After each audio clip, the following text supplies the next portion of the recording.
Bonjour et bienvenue dans ce nouveau podcast. Alors cette fois-ci, nous sommes le 31 décembre à l'heure à laquelle j'enregistre celui-ci. Et donc voilà, j'avais envie de faire un petit bilan sur cette année 2021 ainsi que vous parler un petit peu de mes envies pour l'année 2022. Donc on peut dire déjà que cette année 2021 s'achève sous un ton étrange tout comme 2020. Donc en fait, c'est une année qui fut de nouveau historique en termes d'incohérence, de mensonges, d'incompréhension au niveau de ce qui a été annoncé au niveau politique, je dirais, de manière générale, avec en prime une perte de logique et de bon sens pour la plupart des gens. Et voilà, ce que je retiens principalement de cette année 2021, c'est qu'il y a une espèce de guerre psychologique de l'information qui a continué, et les mensonges sont répétés contre les vérités qui sont, elles, censurées. La corruption est devenue encore plus visible, l'infantilisation et la discrimination aussi. La peur a mené la majorité à faire partie d'une expérience génétique sans même le savoir. La censure m'a aidé à trouver la vérité dérangeante. La division et la tension sociale est bien présente. Les réunions de famille sont un petit peu en perte de vue. J'ai moi-même volontairement pris du recul un petit peu avec cette société qui me semble un peu trop hystérique par rapport à ce que nous vivons. Et c'est surtout parce que je suis mal à l'aise face aux personnes masquées et surtout face aux enfants masqués.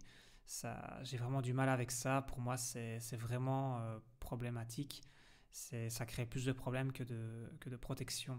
Pour moi, les masques comme ça se mettent uniquement dans des lieux qui sont prévus pour ça, dans les hôpitaux, etc. Mais bon, c'est un autre débat.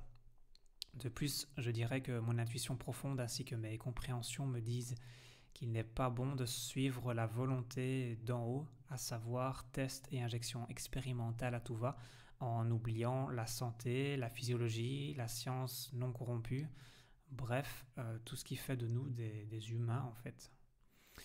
Les problèmes du monde sont à bout de souffle au niveau économique, écologique, éducation, alimentaire, santé, politique. Toutes ces structures sont vraiment arrivées à un moment donné où à force de ne plus bien fonctionner comme elles devraient, eh bien ça pose problème et voilà. Donc la prévention santé est oubliée plus que jamais car rien n'est fait pour éviter aussi les comorbidités qui sont ciblées depuis 2 ans. La pollution, les OGM, les ondes, les additifs, pour citer quelques exemples, tout ça continue d'exister et on ne remet pas trop en question ce genre de choses alors que au final c'est toutes ces choses-là qui appauvrissent notre immunité ainsi que la peur, le stress, l'anxiété et les carences alimentaires aussi. Beaucoup de preuves et d'arguments qui vont dans le sens que je pressentais au printemps 2020. Maintenant, tout est plus clair. Quelques entités possèdent la plupart des entreprises, des marques et des médias, ce qui explique l'étendue de cette folie médiatique que nous vivons depuis 2 ans. Cependant, je retiens aussi des rencontres positives où des discussions sont possibles sur divers sujets de manière authentique, simple et sans prise de tête. J'ai bien aimé aussi le concert privé d'Ingrid Courrèges qui est passé en Belgique il y a quelques temps. Ça nous a mis dans la bonne humeur, dans des bonnes vibrations. Et du coup, j'ai pu m'évader en quelque sorte durant une petite soirée. J'ai aussi bien retenu la manifestation à laquelle j'ai participé avec tous ces gens qui criaient liberté en me donnant un frisson vraiment énorme. La réinformation que j'ai suivie encore plus qu'en 2020 afin de mieux comprendre le monde dans lequel nous vivons.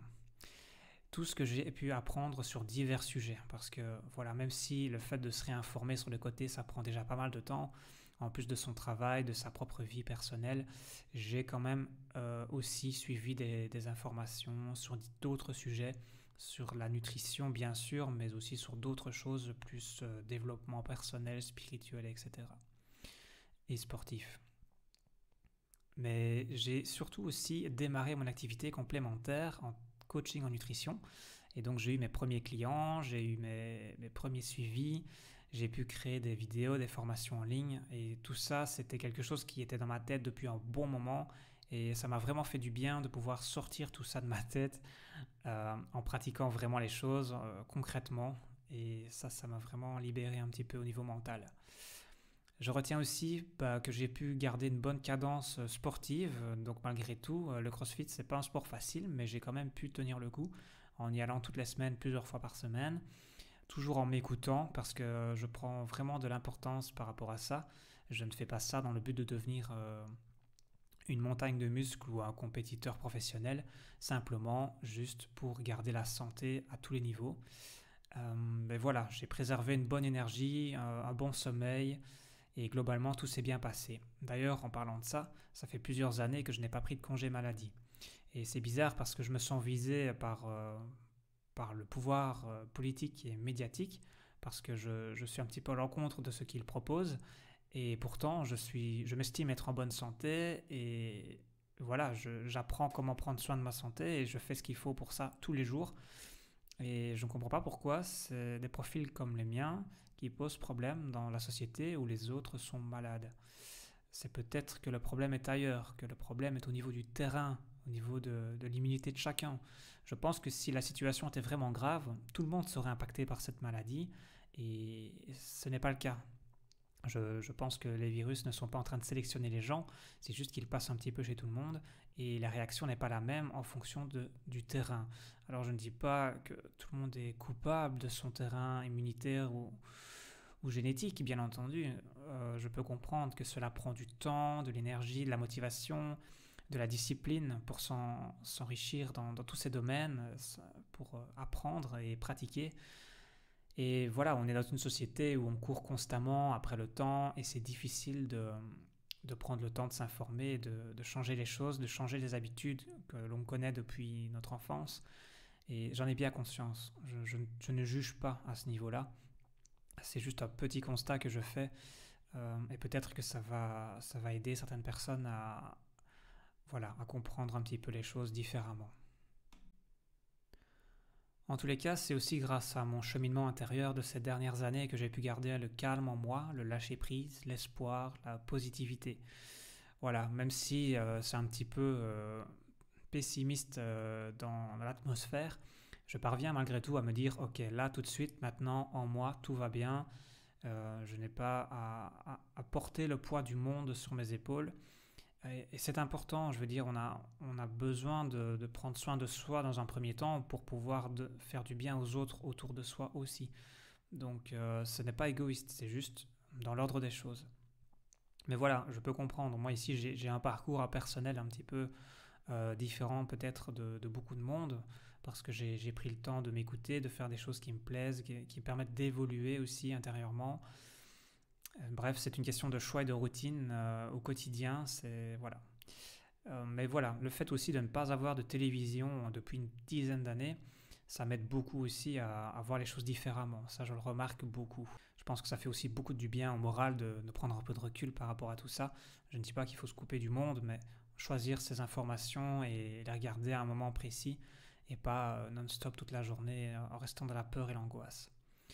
Alors je suis aussi de nature introvertie et sensible, donc le fait aussi de vivre proche de la nature, ben voilà, tous ces éléments m'ont aidé à tenir le coup moralement et ça m'a vraiment permis de garder le cap pendant cette période. Alors bien évidemment, au niveau de mon travail principal, ben, j'ai fait beaucoup de home working, de télétravail, donc ça m'a aidé quelque part à préserver mon énergie, à être plus concentré et moins dissipé et à gagner du temps tout simplement. Donc évidemment de ce côté-là je ne suis pas à plaindre non plus, je me doute bien que toutes les situations ne sont pas pareilles, mais voilà. Et heureusement j'ai aussi une compagne assez ouverte d'esprit qui permet de tenir le coup dans cette période d'incertitude complète. Bref, j'ai compris depuis longtemps que la plupart des structures qui forment notre société doivent tomber afin qu'une meilleure puisse renaître et je ne parle pas de grand reset mais de grand réveil. Revenir à du plus petit au niveau local avec plus d'autonomie, de partage, d'équilibre, de respect envers le vivant et surtout plus de souveraineté. Au fond de nous, je pense que c'est ce que nous voulons tous, la simplicité, car le bonheur se trouve là, il ne se trouve pas dans le matériel, dans l'argent, tout ça c'est du bonheur temporaire. Donc on est dans une société, malgré nous, où on nous fait courir toujours, l'école, le travail, la famille, et au final, on a presque plus de temps pour soi si on n'y prend pas garde. Et moi, j'ai toujours fait attention à ça. Toujours, c'est l'une de mes priorités, c'est d'avoir du temps pour moi. J'en ai vraiment besoin pour me ressourcer, me recharger, faire le tri dans mes pensées, dans plein de choses. C'est ma façon de vivre. Je comprends que certaines personnes, c'est l'opposé, mais voilà, à chacun de trouver son équilibre par rapport à ça. Ça nous permet vraiment d'être plus serein et de prendre des meilleures décisions aussi. Par exemple, je me sens beaucoup mieux après une balade en nature, après une heure de crossfit, ou pourquoi pas une discussion avec des personnes authentiques, des discussions profondes sur le monde qui nous entoure par exemple. Je me sens beaucoup mieux, beaucoup rechargé après ça, plutôt qu'en passant 2-3 heures devant la télévision à regarder des films ou des séries. Ça me vide de mon énergie, même si c'est divertissant et agréable sur le moment. Et bien après, en général, on n'est pas très bien, on n'est pas en forme. Voilà, c'est un exemple comme ça que j'avais envie de rajouter ici. Pour terminer, je pense que 2022 va être plutôt tendu entre des vérités qui sortent de plus en plus face aux décisions de plus en plus illogiques. Il va donc falloir tenir encore un peu. Cette crise, comme toute épreuve, est là pour nous faire réagir et nous faire grandir. C'est comme ça que je vois les choses. Quand quelque chose de négatif se produit dans nos vies, il faut se dire, ok, qu'est-ce que je peux faire pour prendre ce négatif et le transformer en positif. Donc mes souhaits pour cette nouvelle année 2022, c'est de changer un peu plus souvent de paysage, même au niveau local, mais juste bouger un petit peu plus loin que ce que je n'ai fait jusqu'à présent. Avoir un peu plus d'organisation autour de mes blocs d'occupation, donc avoir un temps donné pour le travail numéro 1, le travail numéro 2, pour mes routines, mes tâches. Vraiment avoir des objectifs ciblés et divisés en plusieurs tâches pour vraiment avancer sur différents plans. Donc voilà, pouvoir avancer dans des lectures, dans des créations de contenu, parce que j'ai envie de faire plus de contenu autour de la santé, bien sûr, pour avoir plus de visibilité, mais aussi pour réveiller un petit peu plus de personnes à ce sujet-là. C'est important, ça concerne tout le monde, et on peut tous faire quelque chose par rapport à ça. J'aimerais aussi passer plus de moments agréables avec des gens ouverts d'esprit, parce que j'en ai rencontré quelques personnes en cette année, mais voilà, avoir des moments avec plus d'échanges, ça serait sympa. Et continuer à prendre soin de moi, de ma santé, de mon bien-être, de mon humeur, parce que c'est important. Je me rends compte que le fait d'être bien dans sa peau, on est bien avec l'entourage et ça se propage très rapidement. Pour terminer, je voudrais simplement remercier l'énorme travail des médias alternatifs et des personnes qui réinforment tout simplement, qui partagent l'information qui n'est pas forcément bien visible en temps normal. Et tout ça m'a aidé à assembler ce grand puzzle. Le brouillard qui est là dans notre société se dissipe peu à peu et nous pouvons alors agir avec connaissance de cause. Voilà, c'était la conclusion de ce podcast finalement assez long. J'espère que cela vous a parlé. N'hésitez pas à partager vos ressentis sur cette année 2021 et vos envies pour 2022. J'espère que vous allez prendre soin de vous également. Je vous souhaite beaucoup de bonheur pour cette année, beaucoup de moments précieux et surtout lâchez prise avec l'actualité. Ne prenez pas les choses au sérieux. Il y a beaucoup de choses qui sont dites mais qui ne se réalisent pas dans le concret. Le tout, ça va être d'être bien informé et de prendre les bonnes décisions parce qu'il faut quand même se préserver sa santé. Je pense qu'on ne peut pas s'amuser à jouer comme ça indéfiniment avec notre santé. À un moment donné, je pense que la nature va nous le faire comprendre. Maintenant, voilà, encore une fois, je ne juge personne sur quelconque décision.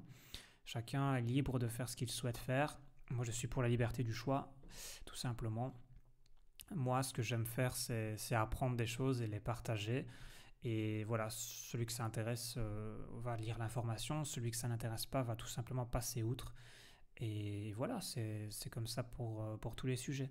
Voilà, je m'arrête ici. Je vous remercie beaucoup pour votre écoute. Je vous dis à très bientôt pour de nouveaux contenus.